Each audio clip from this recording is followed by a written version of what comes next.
الحمد لله وكفى وسلام على عباده الذين اصطفى أما بعد فأعوذ بالله من الشيطان الرجيم بسم الله الرحمن الرحيم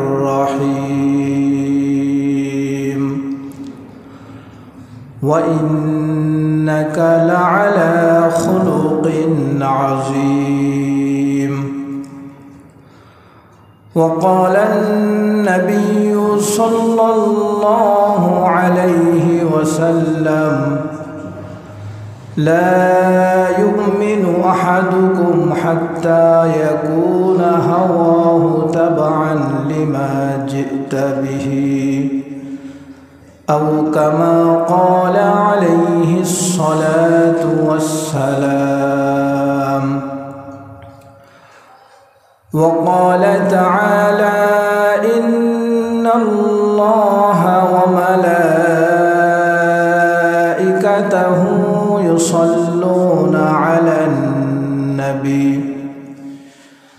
يا أيها الذين آمنوا صلوا عليه وسلموا تسليما اللهم صل على محمد وعلى آل محمد كما صليت على إبراهيم وعلى آل إبراهيم إنك حميد مجيد اللهم بارك على محمد وعلى آل محمد كما باركت على إبراهيم وعلى آل إبراهيم إنك حميد مجيد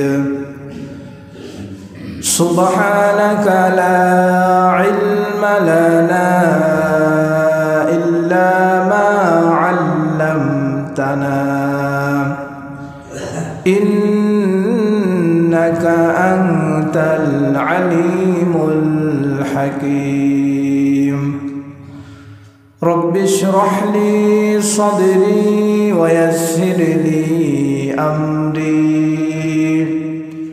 واحلل عقدة من لساني يفقه قولي بلغ العلا بكماله كشف الدجى بجماله حسنت جميع خصاله صلوا عليه وآله صدق الله المولانا العظيم وصدق رسوله النبي الكريم ونحن على ذلك لمن الشاهدين والشاكرين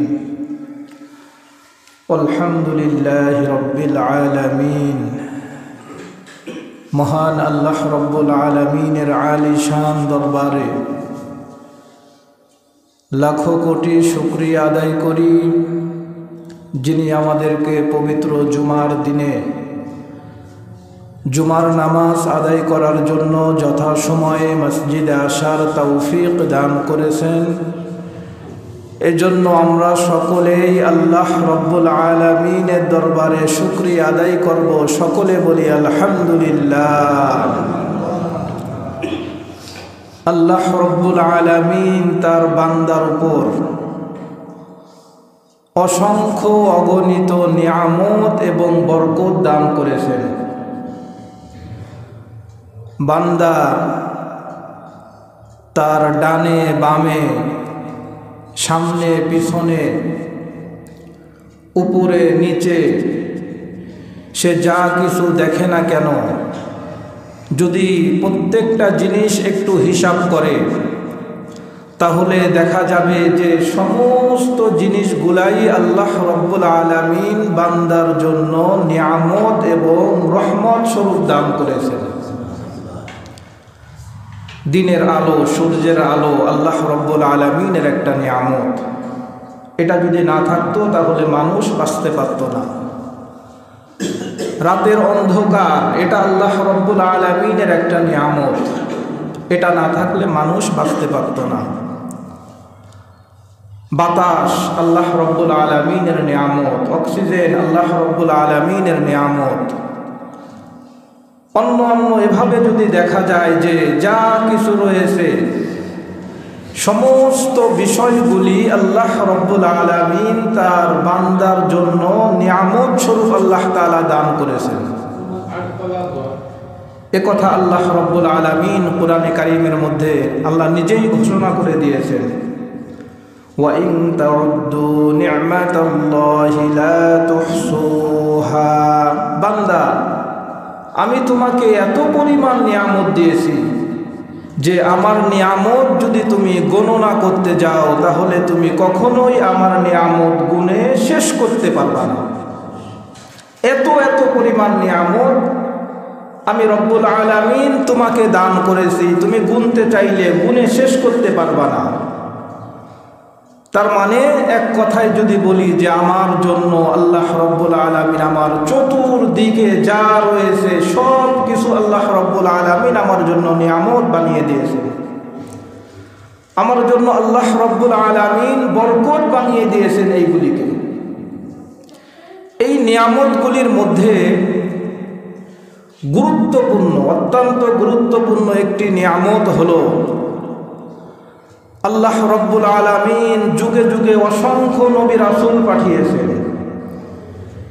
এই নবী রাসূলদের মধ্যে সর্বশ্রেষ্ঠ এবং সর্বশেষ নবী হচ্ছেন জনাবে মুহাম্মদুর রাসূলুল্লাহ সাল্লাল্লাহু আলাইহি ওয়াসাল্লাম। আল্লাহ রব্বুল আলামিনের নিয়ামতগুলির শ্রেষ্ঠতম একটি নিয়ামত হলো এই নবীর উম্মত হওয়া। আল্লাহর নবী সাল্লাল্লাহু আলাইহি ওয়াসাল্লামের উম্মত হওয়ার সৌভাগ্য লাভ করা, এটা আল্লাহ রব্বুল আলামিনের নিয়ামতগুলির মধ্যে অন্যতম শ্রেষ্ঠতম একটি নিয়ামত। কেননা আল্লাহর নবী সাল্লাল্লাহু আলাইহি ওয়াসাল্লাম বলেছেন যে যেই ব্যক্তি আমার উম্মত হবে, কুল্লু উম্মতি ইয়াদখুলুনাল জান্নাহ ইল্লা মান আবা। আমার প্রত্যেক উম্মতেই জান্নাতের মধ্যে তারা প্রবেশ করবে, সুবহানাল্লাহ। ইল্লা মান আবা, তবে যারা অস্বীকার করলো তারা জান্নাতে প্রবেশ করতে পারবে না। সাহাবায়ে কেরাম আরজ করলেন, ইয়া রাসূলুল্লাহ, অস্বীকারী কারা?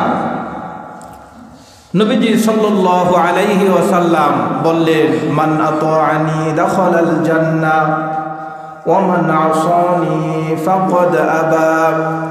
যেই ব্যক্তি আমার অনুকরণ করলো, যেই ব্যক্তি আমাকে মেনে নিল, ওই ব্যক্তি আমার দলভুক্ত হবে, ওই ব্যক্তি জান্নাতের মধ্যে প্রবেশ করবে।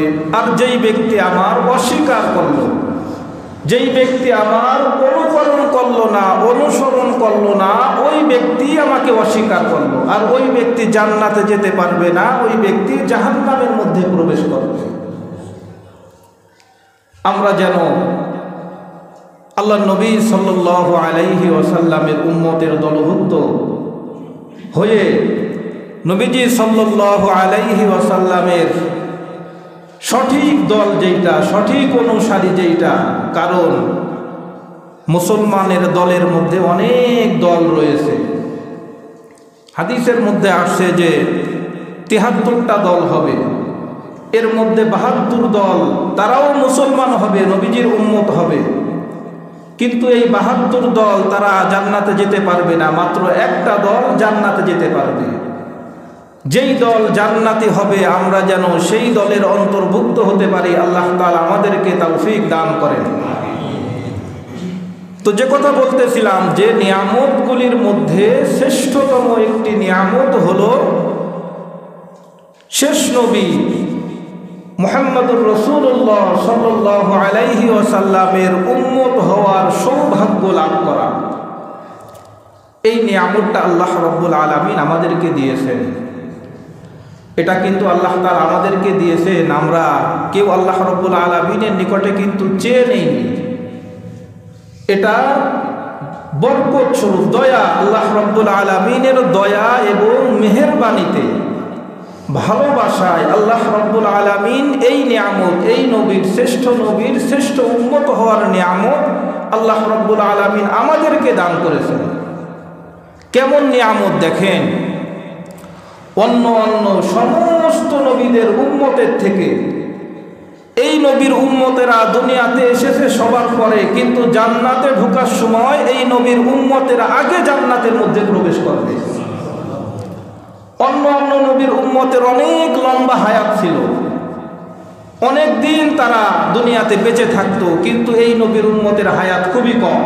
শেষ নবীর উম্মতের হায়াত খুবই কম হায়াত থাকা সত্ত্বেও কিয়ামতের দিন আল্লাহ রাব্বুল আলামিনের দরবারে এই নবীর উম্মতেরা অন্য নবীদের থেকে বেশি তারা নেকি নিয়ে আল্লাহ রাব্বুল আলামিনের দরবারে তারা হাজির হবে। সুবহানাল্লাহ। তাহলে কত বড় নিয়ামত আল্লাহ রাব্বুল আলামিন আমাদেরকে দিয়েছেন, যে জনাবে মুহাম্মদুর রাসূলুল্লাহ সাল্লাল্লাহু আলাইহি ওয়াসাল্লামের উম্মত হওয়ার সৌভাগ্য আল্লাহ তাআলা আমাদেরকে দান করেছেন। কিন্তু দেখবেন যে আমরা এই নিয়ামতের কদর অনেকে করতে পারি না। এই এত বড় নিয়ামত আল্লাহ তাআলা আমাদেরকে দিয়েছেন, এই নিয়ামতের কদর আমরা করতে পারি না, কারণ এটা তো আমরা খুব সহজে পেয়ে গিয়েছি। যেই জিনিস সহজে পাওয়া যায় সেই জিনিস কদর খুব একটু কমই হয়। যেই জিনিসটা দেখবেন সহজে পাওয়া যায় ওই জিনিসের কদর কম হয়। আমরা তো এটা খুব সহজে পেয়ে গিয়েছি, মুসলমানের ঘরে জন্ম নিয়েছি, আল্লাহ তাআলা আমাদেরকে এই জামানায় পাঠিয়েছেন, আমরা আল্লাহ নবী সাল্লাল্লাহু আলাইহি ওয়াসাল্লামের উম্মত হয়ে গিয়েছি। কিন্তু পূর্বকার যুগের নবী যারা ছিলেন, নবীদের উম্মত যারা ছিলেন, তারা সদা সর্বদা ব্যাকুল থাকত। আমাদের নবী সাল্লাল্লাহু আলাইহি ওয়াসাল্লামের পূর্বের নবীর উম্মত যারা ছিল তারা আল্লাহ রাব্বুল আলামিনের নিকটে দোয়া করতেন। কেননা তারা তাদের আসমানি কিতাবের মধ্যে আল্লাহ রাব্বুল আলামিন জানিয়ে দিয়েছিলেন যে শেষ জামানায় একজন নবী আসবে, সর্বশ্রেষ্ঠ নবী, সব থেকে দামি নবী, সব থেকে শ্রেষ্ঠ নবী। তার উম্মত যারা হবে তারাও দামি হবে, তারাও সব থেকে শ্রেষ্ঠ হবে। তারা আল্লাহ রাব্বুল আলামিনের নিকটে দোয়া করতেন, কান্নাকাটি করতেন, আকুতি করতেন যে আল্লাহ তাআলা আপনি আমাদেরকে এই নবীর, শেষ নবীর উম্মত হওয়ার সুযোগ, তৌফিক আপনি আমাদেরকে দান করেন। এভাবে অন্য নবীরা, অন্য নবীর উম্মতেরা, দেখেন না ঈসা আলাইহিস সালাতু ওয়াস সালাম, তিনি নিজেও আল্লাহ রাব্বুল আলামিনের নিকটে দোয়া করেছেন। আল্লাহ রাব্বুল আলামিন তার দোয়াকে কবুলও করেছেন। হযরত ঈসা আলাইহিস সালাতু ওয়াস সালামকে আল্লাহ রাব্বুল আলামিন আসমানে নিয়ে গেছেন এবং ঈসা আলাইহিস সালাতু ওয়াস সালাম কিয়ামতের পূর্বক্ষণে তিনি আবার দুনিয়াতে আসবেন, তবে তিনি নবী হয়ে আসবেন না। তিনি দুনিয়াতে আসবেন শেষ নবী জনাবে মুহাম্মদুর রাসূলুল্লাহ সাল্লাল্লাহু আলাইহি ওয়াসাল্লামের অনুসারী হয়ে। তিনি নবীজি সাল্লাল্লাহু আলাইহি ওয়াসাল্লামের উম্মত হয়ে আল্লাহ রাব্বুল আলামিন তাকে দুনিয়াতে পাঠাবেন। তাহলে একটু খেয়াল করেন যে শেষ নবীর উম্মতের দাম, শেষ নবীর উম্মতের মর্যাদা তাহলে কতটা বেশি, এর সম্মান তাহলে কত বেশি, এর দাম আল্লাহ রাব্বুল আলামিন কত বাড়িয়ে দিয়েছেন। আমরা একটু যদি ভাবি তাহলে বুঝে আসবে যে এই নিয়ামত, এই শ্রেষ্ঠতম নিয়ামত আল্লাহ রাব্বুল আলামিন আমাদেরকেই দান করেছেন। অন্য নবীদেরকে, নবীর উম্মতদেরকে আল্লাহ রাব্বুল আলামিন একসঙ্গে, অনেক নবীর উম্মত রয়েছে যারা অবাধ্য হয়েছে, অবাধ্যদেরকে আল্লাহ রাব্বুল আলামিন একসঙ্গে তাদেরকে ধ্বংস করে দিয়েছেন। কিন্তু এই নবীর উম্মতেরা অবাধ্য হলেও আল্লাহ তাআলা একসঙ্গে তাদেরকে ধ্বংস করে দেন না, কেননা নবীজি সাল্লাল্লাহু আলাইহি ওয়াসাল্লামের দোয়া রয়েছে। তওবা করার, ফিরে আসার সুযোগ আল্লাহ রাব্বুল আলামিন এই নবীর উম্মতকে আল্লাহ তাআলা দিয়েছেন যে তুমি গুনাহ করো, অন্যায় করো, বান্দা তোমাকে সুযোগ দেয়া হলো। নবীজি দোয়া করেছেন যে একসঙ্গে যেন ধ্বংস করে দেওয়া না হয়, আল্লাহ আমার উম্মতকে ধ্বংস করে যেন একসঙ্গে শেষ করে দেওয়া না হয়।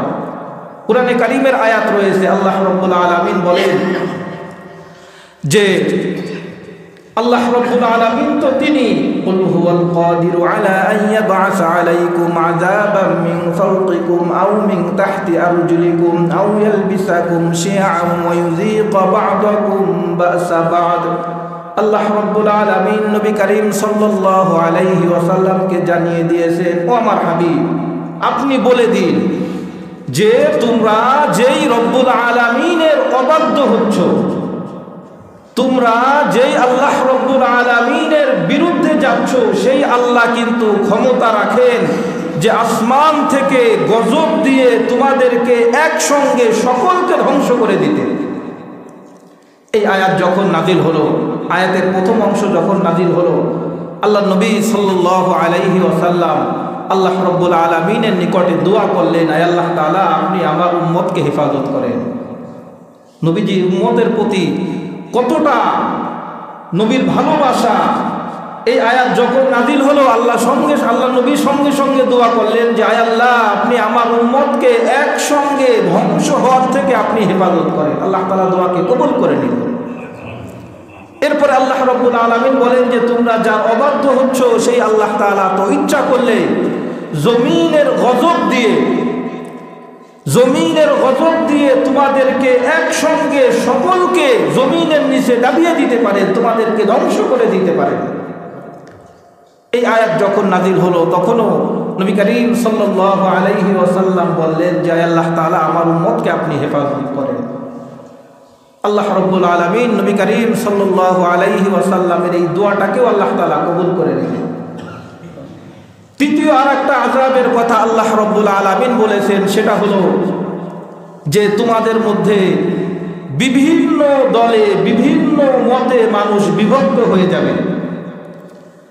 এক একজনের মত এক এক রকম হবে, বিভিন্ন দলে মানুষের মধ্যে সংঘর্ষ বাঁধবে, এক দল আরেক দলের উপর চড়াও হয়ে এভাবে গুনাহ যারা করবে তাদেরকে বিভিন্নভাবে শাস্তি দেওয়া হবে। মানে মতানক্কর যেই শাস্তি, এই শাস্তিটা উম্মতকে দেওয়া হবে। নবী করিম সাল্লাল্লাহু আলাইহি ওয়াসাল্লাম বুঝতে পারলেন যে আল্লাহ রাব্বুল আলামিন যেই তিনটা আযাবের কথা বলেছেন, এই তিনটা আযাবের একটা আযাব থাকবে যেই আযাবটা গুনাহগারদের হবে। প্রথম আযাব সম্পর্কে আল্লাহ নবী সাল্লাল্লাহু আলাইহি ওয়াসাল্লাম দোয়া করেছেন যেন একসঙ্গে আমার উম্মত আসমানি গজব থেকে যেন ধ্বংস না হয়ে যায়। দুই নম্বরে আল্লাহ নবী সাল্লাল্লাহু আলাইহি ওয়াসাল্লাম দোয়া করেছেন যে জমিনি গজব থেকে যেন উম্মতেরা ধ্বংস না হয়ে যায়। তিন নম্বরে যেটা মতানক্কর যেই আযাবটা, একজন আরেকজনের উপর চড়াও হয়ে যেই আযাবটা, এই আযাবটা আসবে এক দল আরেক দলের সঙ্গে সংঘর্ষ বেঁধে যেই আযাবটা, এই আযাবের ক্ষেত্রে নবী করিম সাল্লাল্লাহু আলাইহি ওয়াসাল্লাম দোয়া করেননি। এটা উম্মতকে সুযোগ দেওয়া হয়েছে। আর এই আযাবটা আসবে মানুষ যখন গুনাহে লিপ্ত হবে, মানুষ যখন অন্যায় করবে, সমাজের মধ্যে যখন জিনা ব্যভিচার অন্যায় যখন ছড়িয়ে পড়বে, তখন মানুষ বিভিন্ন দলে বিভক্ত হয়ে যাবে। মানুষ অনেক দলে বিভক্ত হয়ে যাবে। দলে বিভক্ত হয়ে প্রত্যেককে মনে করবে যে আমি হকের উপর আছি। কুল্লু হিজবিন বিমা লাদাইহিম ফারিহুন। অনেক দল হয়ে যাবে। অনেক দল হওয়ার পরে প্রত্যেকটা দল তারা নিজেকে হক বলে দাবি করবে, নিজেকে সঠিক বলে দাবি করবে। দেখেন না, যেই লোকটা কবরের কাছে যায় সিজদা দেয়, ও সারা বছর দিনের ভিতর 2 বার 3 বার করে কবরের কাছে যায় সিজদা দিতেছে, আর তাকে যদি দাওয়াত দেওয়া হয় তাহলে ও বলে যে আমি হকের উপর আছি, আমি সত্যের উপর আছি। কবরে কি সিজদা দেওয়া এটা কি শিরক না? সরাসরি আল্লাহর সঙ্গে শিরক।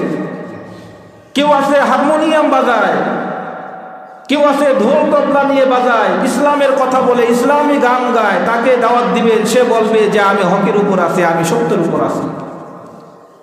এভাবে বিভিন্ন দল বিভিন্ন মত দেখবেন যে আমাদের সমাজের মধ্যে এই দলে মতে বিভক্ত হয়ে এক দল আর এক দলের উপর চড়াও হয়ে যায়।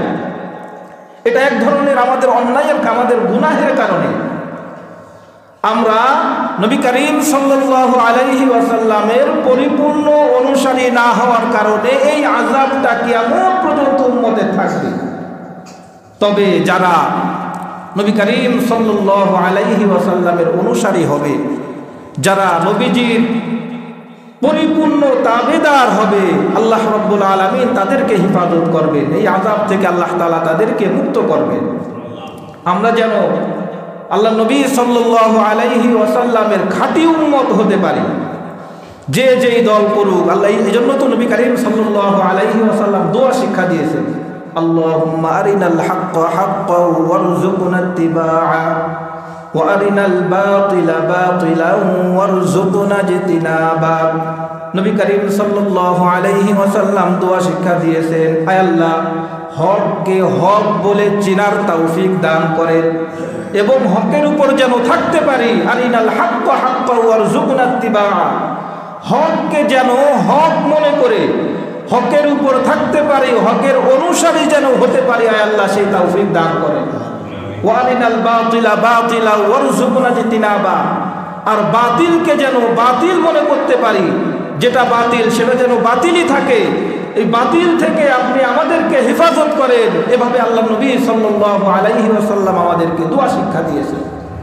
সবসময় দোয়া করা, আয় আল্লাহ তাআলা হককে হকের উপর রাখেন, আমরা যেন হকের উপর থাকতে পারি, আমরা যেন আপনার এই যে উম্মতের নিয়ামত, এই নিয়ামতটাকে যেন আমরা ধরে রাখতে পারি, আয় আল্লাহ আপনি আমাদেরকে সেই তৌফিক দান করেন।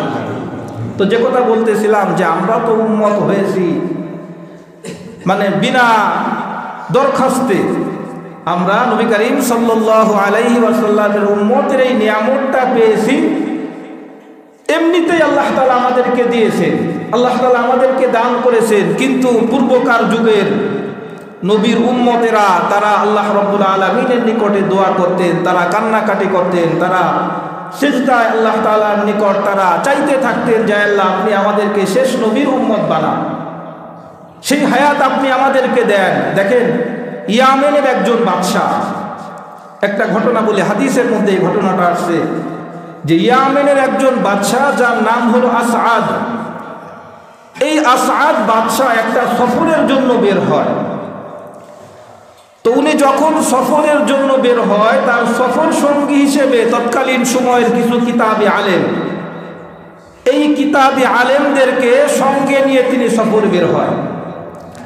সফর করতে করতে যখন পবিত্র ভূমি মদিনা শরীফের মধ্যে যখন তারা পৌঁছালো, তখন ওই আলেমগণ সেই জায়গায় দাঁড়িয়ে গেলেন। কেননা পূর্বকার যে আসমানি কিতাব ছিল, আসমানি কিতাবের মধ্যে রাসূলুল্লাহ সাল্লাল্লাহু আলাইহি ওয়াসাল্লামের পূর্ণাঙ্গ বিবরণ দেওয়া ছিল। আল্লাহ নবী কেমন হবেন, আল্লাহ নবীর চেহারা কেমন থাকবে, আল্লাহ নবী তার আকার আকৃতি কেমন হবে, পুরা বর্ণনা পূর্বকার নবীর যেই কিতাব ছিল কিতাবের মধ্যে উল্লেখ করা ছিল। শুধু তাই নয়, আল্লাহ নবী সাল্লাল্লাহু আলাইহি ওয়াসাল্লাম কোন জমিনে আসবেন, এই জমিনটা কেমন হবে, জমিনের আকৃতিটা কেমন হবে, পরিবেশটা কেমন হবে, এই পরিবেশটাও পূর্বকার যুগের নবীর যেই কিতাব ছিল এই কিতাবের মধ্যে আল্লাহ রাব্বুল আলামিন জানিয়ে দিয়েছিলেন। তো ওই আলেমগণ তারা জানতো যে কোন জমিনে মুহাম্মদুর রাসূলুল্লাহ সাল্লাল্লাহু আলাইহি ওয়াসাল্লাম আসবেন, হিজরত করবেন। তারা যখন মদিনা অতিক্রম করতেছিল, অতিক্রম করার সময় তারা ওই মদিনার বর্তমান নবী করিম সাল্লাল্লাহু আলাইহি ওয়াসাল্লাম যেখানে শুয়ে আছেন ওই জায়গায় যাওয়ার পরে তারা বলল যে বাদশাহ, আপনি যদি অনুমতি দেন তাহলে আমরা এই জায়গাতেই থাকতে চাই, এই জায়গাতে আমরা থাকতে চাই। কেননা এই জায়গায় আল্লাহ রাব্বুল আলামিন দুনিয়ার সবথেকে শ্রেষ্ঠতম মানুষ, দুনিয়ার সবথেকে শ্রেষ্ঠতম নবী আল্লাহ রাব্বুল আলামিন এই জায়গায় পাঠাবেন। তিনি এই জায়গায় হিজরত করবেন, হিজরত করে আল্লাহ রাব্বুল আলামিন তাকে এই জায়গায় নিয়ে আসবেন। আপনি যদি অনুমতি দেন তাহলে আমরা এই জায়গায় স্থায়ীভাবে থাকতে চাই এবং এখানেই আমরা বসবাস করতে চাই। বাদশাহ তো তখনও তিনি ওইভাবে অনুসারী না। বাদশাহ তখন জানতে চাইল যে ঘটনাটা কি বলতো। তোমাদের নবীদের বর্ণনা কি একটু বলো, আমাকে শোনাও। তখন ওই আলেমগণ নবী করিম সাল্লাল্লাহু আলাইহি ওয়াসাল্লাম সম্পর্কে তারা বললেন। বলার পরে এই আলেমরা তাকে জানিয়ে দিল, বাদশাকে জানিয়ে দিল যে বাদশা, এই নবীর উম্মত যারা হবে তারা সব থেকে শ্রেষ্ঠ হবে। এই নবীর অনুসারী যারা হবে তারা অন্য উম্মতের থেকে তারা আল্লাহ রাব্বুল আলামিনের জান্নাতের মধ্যে আগে প্রবেশ করতে পারবে।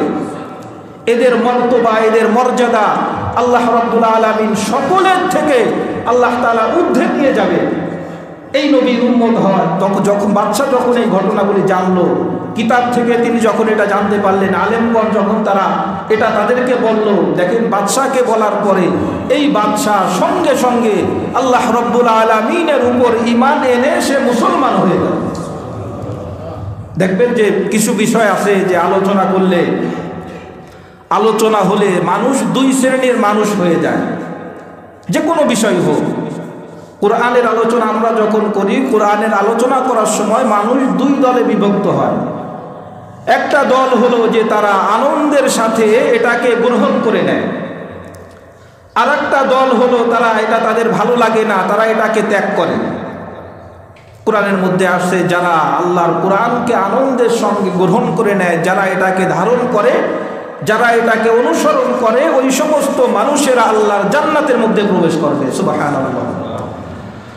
আর যারা এটার বিরোধিতা করে, বিরুদ্ধে যায়, যারা এটাকে মেনে নেয় না, যাদের ভালো লাগে না কোরআনের কথা বলতে, কোরআনের কথা শুনতে, তারা আল্লাহর জান্নাতে যেতে পারবে না, তারা জাহান্নামের মধ্যে প্রবেশ করবে। নাউযুবিল্লাহ বলেন সকলে। আল্লাহ তাআলা যেন আমাদেরকে হেফাজত করেন। এই বাদশাহ সঙ্গে সঙ্গে ঈমান এনে সে মুসলমান হয়ে গেল। শুধু মুসলমান হয়ে ক্ষান্ত হননি, এই ঘটনা ঘটেছিল রাসূলুল্লাহ সাল্লাল্লাহু আলাইহি ওয়াসাল্লামের জন্মের 1000 বছর আগে। কত আগের ঘটনা বলেন? নবীজি সাল্লাল্লাহু আলাইহি ওয়াসাল্লামের জন্মের 1000 বছর আগে ইয়ামেনের এই বাদশা আসআদ নাম, যাকে তুব্বা নামে ডাকা হতো। এর আরেকটু পরিচয় দেই। পরিচয় হলো যে এই বাদশা আল্লাহর ঘর কাবা শরীফের যেই গিলাফটা আমরা দেখতে পাই, ইতিহাসের মধ্যে পাওয়া যায় যে এই গিলাফটা সর্বপ্রথম এই তুব্বা, এই আসআদ বাদশা, ইয়ামেনের এই বাদশা, তিনি সর্বপ্রথম এই গিলাফটা তিনি এখানে লাগান। গিলাফটা তিনি সর্বপ্রথম স্থাপন করেন কাবা ঘরের উপরে। এই আসআদ তুব্বা, যিনি নবী করিম সাল্লাল্লাহু আলাইহি ওয়াসাল্লাম আগমনের 1000 বছর আগে তিনি নবীজির উম্মত হওয়ার জন্য আল্লাহ রাব্বুল আলামিনের নিকটে তিনি দোয়া করতেন। তিনি কান্নাকাটি করতেন যে আল্লাহ, এই নিয়ামত আপনি আমাকে দেন, আমি যেন পাই। আল্লাহ, যদি এই নিয়ামত আমি পাই তাহলে আমি বড় ভাগ্যবান, আমি বড় সৌভাগ্যবান, আমার মতো সৌভাগ্যবান আর কেউ হতে পারবে না। তিনি বাদশা ছিলেন, প্রধান ছিলেন। এভাবে আল্লাহ রাব্বুল আলামিনের নিকটে দোয়া করতেন। শুধু দোয়াই করতেন না, এই বাদশা কি করেছেন জানেন? কিতাবের মধ্যে পাওয়া যায় যে এই বাদশা 2টা কাজ করেছিলেন।